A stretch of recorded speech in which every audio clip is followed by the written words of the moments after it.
Happy New Year, guys. Mama and Kid here, back again. Apologize, guys, for not delivering the review for the books that came out for December 24th, because I had no books that came out for the 31st of December. Something personal that came up, and I really mean personal, but I'm not going to really go into detail. Like I said, I put it on Twitter. I just picked up this week's books. Uh, but as always, I still better late than never. But I did take a trip, as always, to my store, Midtown Comics, and picked up my books. Before I get started, let me at least give a little bit of just somewhat of a overall of what I thought of the last books that came out for me for December. Mainly, I just want to talk about Axis and kind of answer um, Gabi's question because he just did his review and he he picked up the Wolverines and he wanted to know why Sabretooth is acting so nice now and things like that. Um, Axis was not a bad event, and you gotta with Marvel, you gotta really know how to pick your events because they like to just shove out events every few months. I give this to Marvel. This is something I feel that, and if you and I hope you're listening, Marvel, because if not, I'm gonna tweet this to you. I would love to see you guys try to go make an event just once a year, just one. I guarantee you couldn't do it. I would love to put money down on that because you guys couldn't do it because you guys got to shove out events after events. But Axis wasn't that bad. It was kind of interesting to see the villains inverted acting good and do some good things.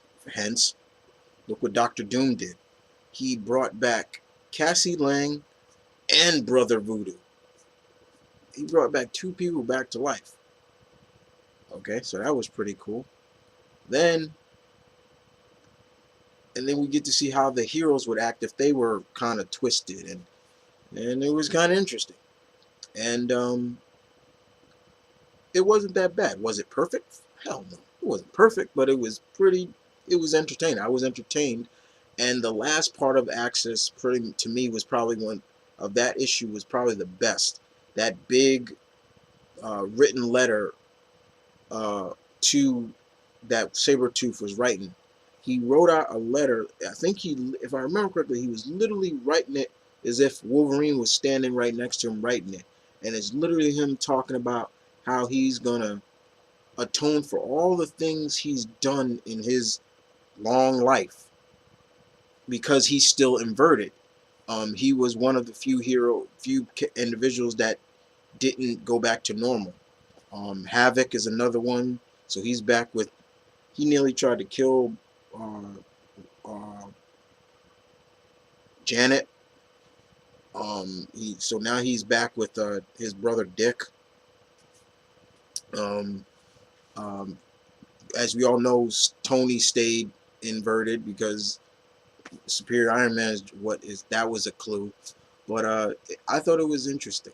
But the books that came out for uh, December 24th, I believe, um, Christmas Eve, that I did not review and talk about, they were really good. They were good. Like I said, I apologize for not delivering it. Something personal came up, real personal. But I do have the books for this week, and you'll get to see what I picked up. So it's going to be a late review, guys, um, for the books, but I promise to get it out to you, and you'll see what I thought about the books that came out for the first books that came out for January 2015. All right, so we're going to kick it off. And remember, guys, the way I present them is the way I'm going to present them in the review. So we're going to go from Indie, Marvel, and then we're going to end it in DC for the month of January. So let's kick it off with Dynamite. Got a lot of Dynamite here. First off, we got Magnus Robot Fighter number 10. Fred Van Lint has been doing, like I said, a great job with the classic Gold Key character. Um, this is a title that I will get a certain somebody on soon, so get ready to start looking for that in his reviews soon. Next up is Red Sonja.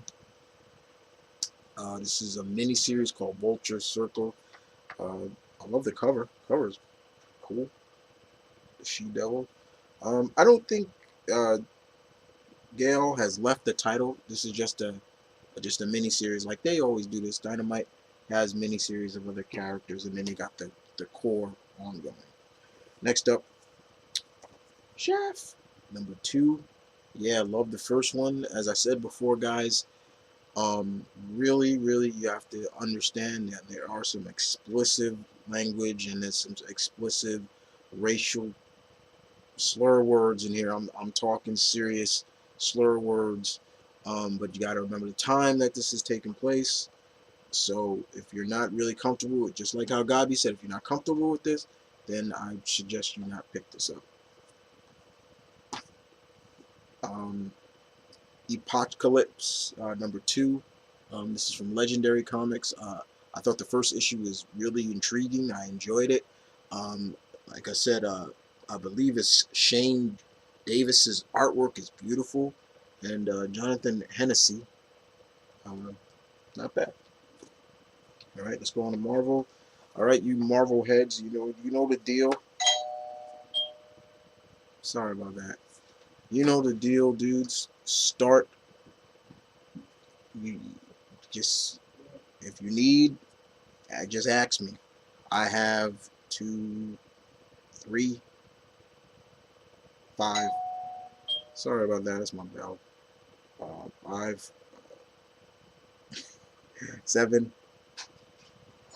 9, 10. I got 10 more books.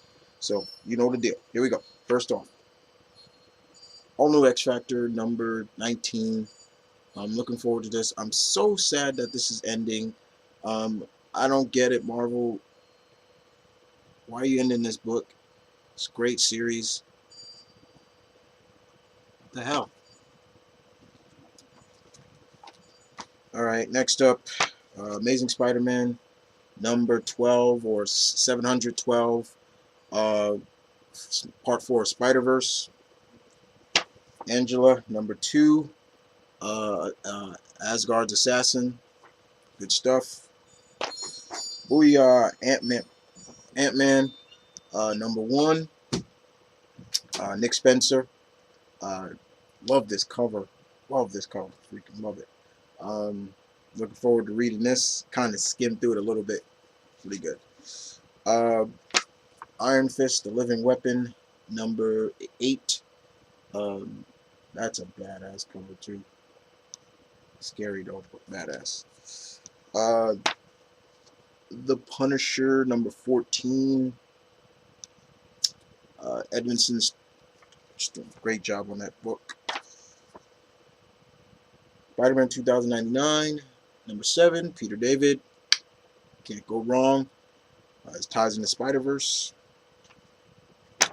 Storm number 7. It's gonna get good. This has just been really good. Greg Pak has just been doing a fantastic job with this.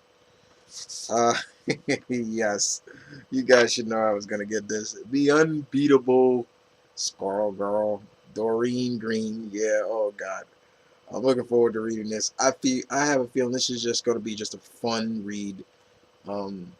Not really taken too serious, just being what Squirrel Girl is. She's a great character. She can say, I beat Thanos, Doctor Doom, and people like that. She could say that because she has.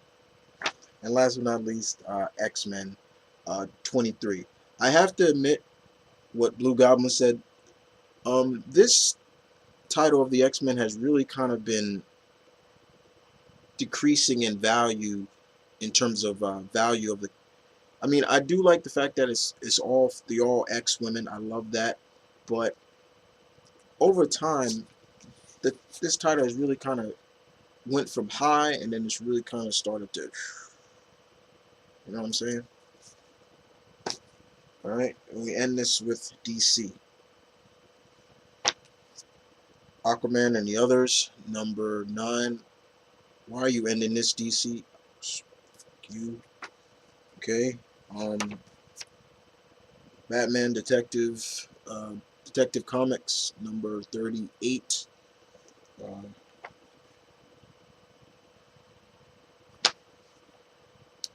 Earth 2, 30, number 30. It's a beautiful cover of Alan Scott on it with Solomon and others. I still think DC. Why you? I have to agree once again with Gabi. You're milking Earth 2 now. You should have just stuck with one title. You didn't need to milk it. Uh, Green Arrow number 38. We get the first kind of team up between New 52, Green Arrow, and Green Lantern. It's for all those people who grew up with Green Arrow and Green Lantern. Uh, Green Lantern number 38. You already know what this is simplifying. Basically that Carol and Hal are gonna break up. Well, we already knew that because Carol has been dating Kyle Rayner. But yeah, that's it, guys. And like I said, it's gonna be a little late. I probably will have my review up before Wednesday. I'll try. Um, but other than that, I'll see you guys next time. And as always, guys, if you just ask for the codes and I'll give them to you. But ta-ta for now. Auf Wiedersehen. Uh, I'll mess with you guys. Take care.